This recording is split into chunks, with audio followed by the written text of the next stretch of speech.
This is either an intervention or a Tupperware party, but you told me I was coming over for lunch. This is not cool. Hey, podcast listener, even if you are alone in your entrepreneurial journey, know that today, right now in your earbuds, you are joined by thousands of entrepreneurs from all around the globe seeking to grow better, more profitable, location-independent businesses. If you'd like to learn more about what we do and download our entire back catalog, check out tropicalmba.com.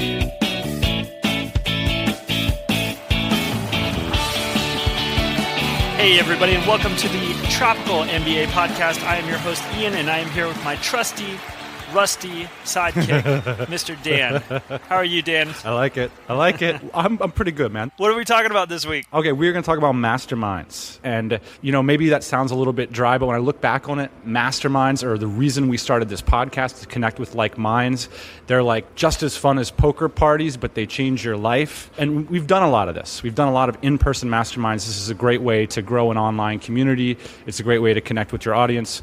So we're going to talk about the power, the pitfalls, and the process for in-person masterminds. What do you think? I'm excited, man. Masterminds have definitely changed our lives and our businesses, and poker games can definitely change your life too, depending on who you're playing with. Here's a couple things. One of the hardest things in business is the daily emotional, frick, this again kind of business struggle. Wake up and keep going after it day after day, month after month, year after year. I think having a mastermind group and perpetuating a mastermind group, so throwing these parties is a great way to keep yourself, overcoming those small, niggling emotional issues. If you don't overcome them, you can tend to run into a much bigger emotional issue, which is because I succumbed to those smaller emotional issues, I didn't end up doing what I really wanted to do with my life. Does that make sense? Yeah, it totally makes sense. I think even if they're strangers, I think I've had the most success actually, Dan, sharing our story and our struggles with strangers because they have no emotional attachment to it. All they can give me is their unbiased opinion about what I should probably do. Yeah. It's been really helpful for me. Finally, boss man, I think that masterminds are actually a great way to grow your business. I mean, one of the biggest questions we get on the show is, what did you guys do with the DC? How did that happen? What's the deal? How do you know what to do next? This is really the secret sauce. This is what we did. The whole thing is based on these high-octane relationships with other entrepreneurs. So let's talk about how we did it.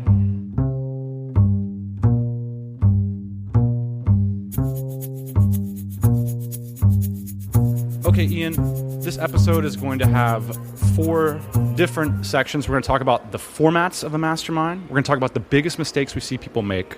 We're going to talk about the precise execution, how we run our masterminds, and then we are going to give our top tips for sort of what we do, what we would advise to other entrepreneurs who want to either throw their own private mastermind or want to integrate it into their business somehow. Okay, so first off, we're seeing 3 different types of formats out there a lot in our community. The first one is a weekly format. This format generally looks something like this. You meet every week. This was our first mastermind, Ian. I don't know if you remember. It was a Sunday evening. And every Sunday evening, one person was on the hot seat. That was the person that brought a specific business case problem to the group and got the feedback.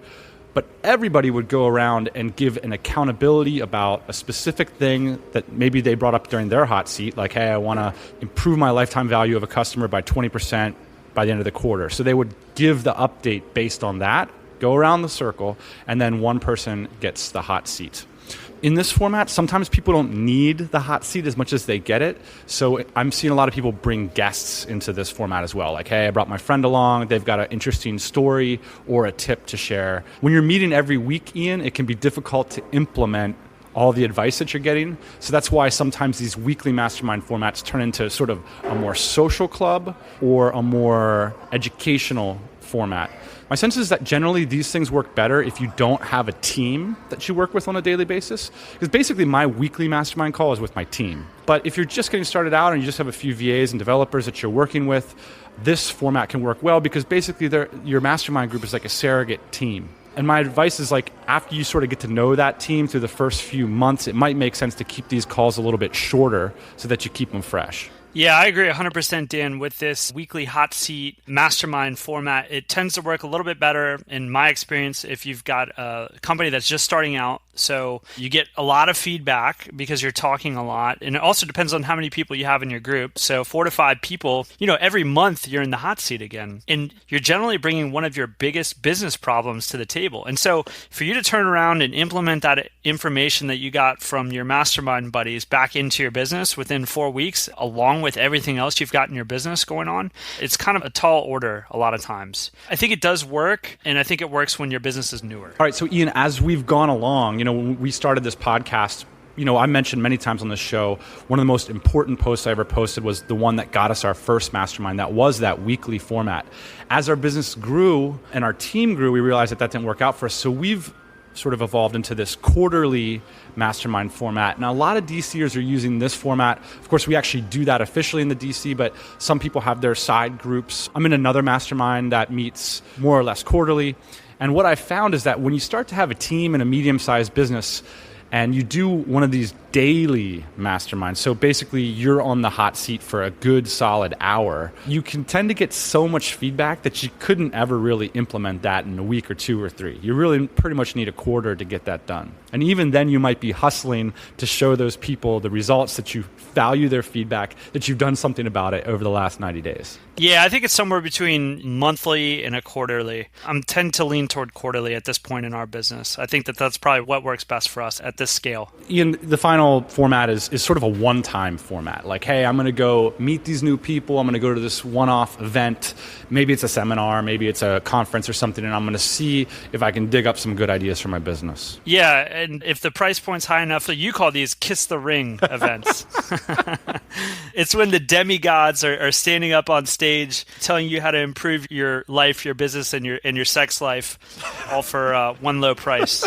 All right, let's talk about the 3 biggest mistakes that people make in masterminds. Because, on the surface, this stuff, it seems obvious, right? You're hanging out with other entrepreneurs.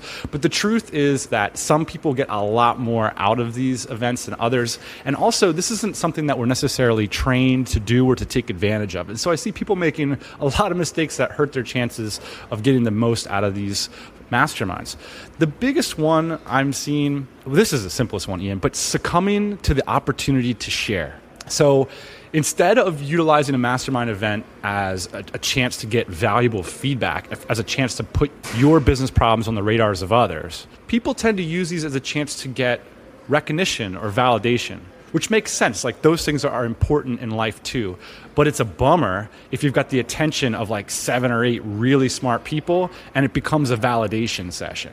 Yeah, this is the same thing. We talk about comedy a lot, Dan, and your responsibility when you're on stage, whether it be comedy or presenting or anything like that. And it's your responsibility to bring it when you're up there. And bringing it in a mastermind does not mean sharing for the sake of sharing. It means sharing so you can get help and move on in your business. Another mistake we see a lot is not presenting a specific goal with specific data points about your business. Oftentimes people are just squeamish to share things about their business. Well, you're not going to get any upside if you're not going to share the details. So that's important. But more importantly is presenting look, here's where I want to go. Because you get in these kind of awkward situations where I guess people, if you don't state a goal, people are going to assume your goal might be growth. And then so they're going to give you growth-oriented feedback. And then people are like, well, I don't really want to do that. It's in other words, it's not the time to figure out what you want when you go to a mastermind. You're wasting everybody's time if you don't know what you want. You ought to be like, look, I want to get 100 customers by the end of the year. How are you guys going to help me get there? What can you tell me? Well, how can you hook me up? What's going to happen? Don't use a mastermind as an opportunity to figure out what you want in your business. Do that homework before you show up. Yeah, and finally, Dan, one of the biggest mistakes that I see in these mastermind sessions is being able to clearly articulate your problem and, just as importantly, where you've been. So a lot of times it makes sense to share context with people because a lot of times the feedback you will get will be based on the context of future and past failures or successes. So it's really important to give people a short and brief, concise backstory of where you've been, maybe what you've tried, so you don't waste people's brain energy trying to figure out where you're going in the future with not knowing where you've been. One more one I want to inject, Ian, and this is a little bit unclear, but I want to see if you've seen this in a mastermind, is I'll call it explaining feedback away. So you present your business problem, and then someone gives you feedback on it, and then you come back and kind of clarify what you meant in the first place. So basically, you're saying like they don't understand what your real problem is, so you're going to disqualify their feedback. The problem is that kind of misses the point. Like, you were given an opportunity to explain your problem and they did not understand your problem. That's the feedback.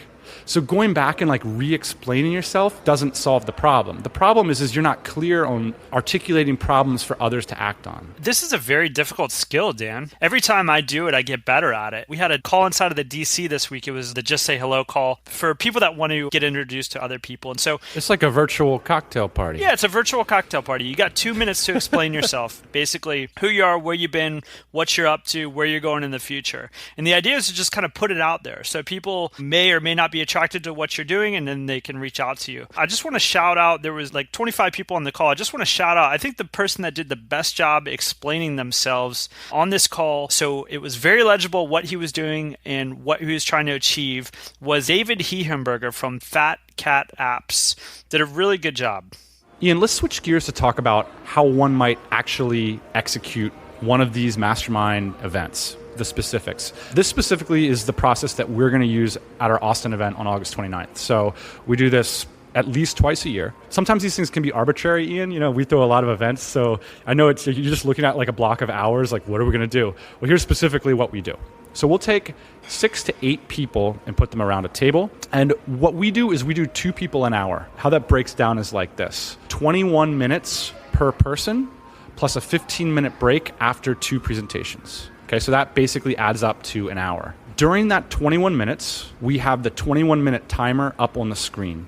And we have a buzzer that goes after 3.5 minutes, okay? Because at 3.5 minutes is when the presenter should have articulated clearly what they do, who they are, and what they're looking to get out of their 21-minute session. So 3.5 minutes presentation, 17.5-minute discussion, and that'll tell you there where the importance is on the mastermind, right? It's not in sharing, because we've gone through this many times, Dan. There's a certain kind of person that likes to share for the 17 minutes and then get feedback for the 1 minute. That's not what you're there for, right? You're there for 3.5 minutes to express your problem quickly, and then for the majority of the time to work through your problem with your mastermind buddies. So think about the dual possibilities of, number one, getting those 7 other intelligent people at the table to work on your problem, but also think about the benefit of getting 7 other intelligent, well-connected entrepreneurs a clear understanding of what it is that you do. Now, that's an invaluable opportunity, right? Because now you have a clear idea of what David does. And you're probably going to mention that a lot of times when someone needs a WordPress app. That's what David does. We know that now.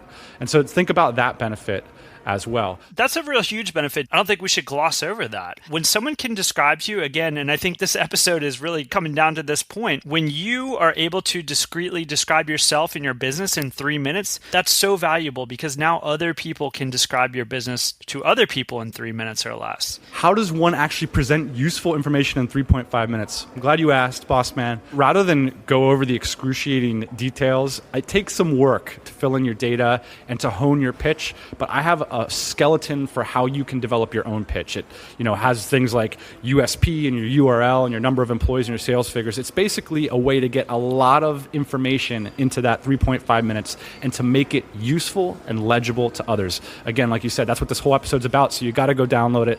It's at tropicalmba.com/mastermind. Take it, download it, use it, improve it. Let us know what you think. And there'll be some other helpful downloads at this post as well. Like there'll be an example of the survey and the homework that we send to our mastermind attendees before they come to one of our events. Dan, I just want to point out, this is what we do at our events, but I think that this format works at non-events too. So if you've got 5 or 6 other people that you can meet with in person, I think that you can go ahead and take this model and use it. Because a lot of times, Dan, we'll get in a group of people and there won't be a whole lot of structure, right? So the whole idea here is just provide you with some kind of structure so you can have an organized conversation with people. And I think this is just a jumping off point. You might find this works, you might find it doesn't. Take what you want from it. But if you're going to get in a room with a bunch of people, before you start drinking beer, before you start bragging about how long your boat is, take some time and really try and follow this format and see if you can actually get useful information from people. I mean, may or may not work for you. But it's all to say, Dan, I don't think it has to come in an event setting. I think that you can do this in your own mastermind. Yeah, and don't underestimate how much fun it is to have a real structure, right? Like, that's why Tupperware parties are fun, man. They've got rules and profitability potential. Think about a poker tournament without any clear structure. I underline this, Ian, because it is a mental barrier to like lecture people on how to talk about their business. But the truth is that I've found that people enjoy having a framework, a structure, and a set of rules. And if they want to riff from there, they can have at it. But the truth is that if you're listening to this episode and that you're thinking about masterminds deliberately and that you're downloading these worksheets, you're way ahead of most people. Most people don't do this stuff. So, if you can be the one who comes in there and leads the session, you're going to provide a lot of value to your peers. That's right, Dan. And the worst part about a Tupperware party is when you invite people over for lunch. You're like, oh yeah, just come over for lunch, right? And then there's like 20 other people there, and there's like a couple small sandwiches, and you're thinking this is either an intervention or a Tupperware party, but you told me I was coming over for lunch. This is not cool. All right. Check out the worksheet and the homework at tropicalmba.com/mastermind. We'll also have questions to help you solicit useful feedback and all kinds of other stuff that we don't need to go over those details right now. Before we get off this episode, I did want to mention a few tips, especially for the entrepreneurs who are thinking about bringing a mastermind element into their business and introducing it to their customers or their partners. First, I think it's important to survey your attendees beforehand to create either balanced or specific groups. Like, so for example, before DCBKK, we survey people to see where they're at in their business. So we make sure we're creating groups with some sort of balance and complementary skill sets. That's right. So when we talked about getting 6 to 8 people around a table, Dan, it was pretty planned out. There's people at that table. So sometimes there was complementary skill sets, sometimes there wasn't. And I think that takes a little bit of work to figure out. I think our approach, Dan, is to not get everyone in the same industry around the same table. It's kind of like innovation comes from outside a lot of times. Try and get yourself in a group of people that don't necessarily share the same business that you have. People that are outside of your business, at least for one of your masterminds. They might be able to provide some interesting perspective. The second tip we have, and this is why it's important to survey, is to translate your mastermind group online immediately. You want to have some kind of virtual element, and by surveying them beforehand, you can hook them up with, say, a forum profile, or say a membership to a particular listserv. So everybody, all those 8 people around that table, Ian, they should be a part of an online group. I don't care if it's a Facebook group, if it's an email listserv, if it's a Ning private forum. When they show up at their table, in front of them, you can have a worksheet printed out for them, a name tag, you can have the access password to the private forum. So in other words, you're getting the ball rolling by ensuring that they can interact with the 8 people around the table in the future. And that's my final tip, Ian, is that this is just the beginning, right? So a mastermind like this is precisely what started our online community. So you don't want to just have a mastermind, ready break, everybody back home, have a good time. This is important. You're taking people's time. People are putting a lot of energy into this feedback. Why not set a 90-day sprint goal, set a standard for how people are going to communicate their progress to each other, say on a monthly basis in that private forum, and then follow up 90 days later. Yeah, I don't even think Facebook is a bad idea, Dan. Just get hooked up somewhere where you guys can continue the conversation. One of the other things you might want to consider with this surveying, Ian, is getting people to review each other's websites and or pitches actually before the event. So you could have some online interaction in the subgroup before the event. We haven't quite done that yet. Entrepreneurs are quite busy, but I do think this surveying, sending them the homework, making sure that your mastermind attendees are prepared is absolutely critical. The worst thing is when you got somebody saying, I don't really know what I want. I got a bunch of problems, but I'm really glad that there's 7 people here that are going to listen to my problems. This is not a psychology session. This is a mastermind session. That's right. All right. So again, Ian and I have pulled together the actual documentation that we use for our masterminds. You can find it at tropicalmba.com/mastermind. Also, these episodes tend to have really nice discussions. A lot of times, Ian, people that do similar things come along and share their perspectives or offer us some feedback or some criticism, things that we might be able to do better. We absolutely love that kind of thing. So again, it's tropicalmba.com/mastermind. All right, boss man. Woo. That's all I got. Kiss the ring, baby. Kiss the ring. You can kiss boss man's ring next Thursday morning, 8 a.m. Eastern Standard Time. Hey, thanks for listening to the Tropical MBA podcast. You can go to tropicalmba.com, get access to hundreds of back episodes and all kinds of other goodies. Load up your iPod. That is the cheapest way to fly business class on your next international flight. We will see you next Thursday morning, 8 a.m. Eastern Standard Time.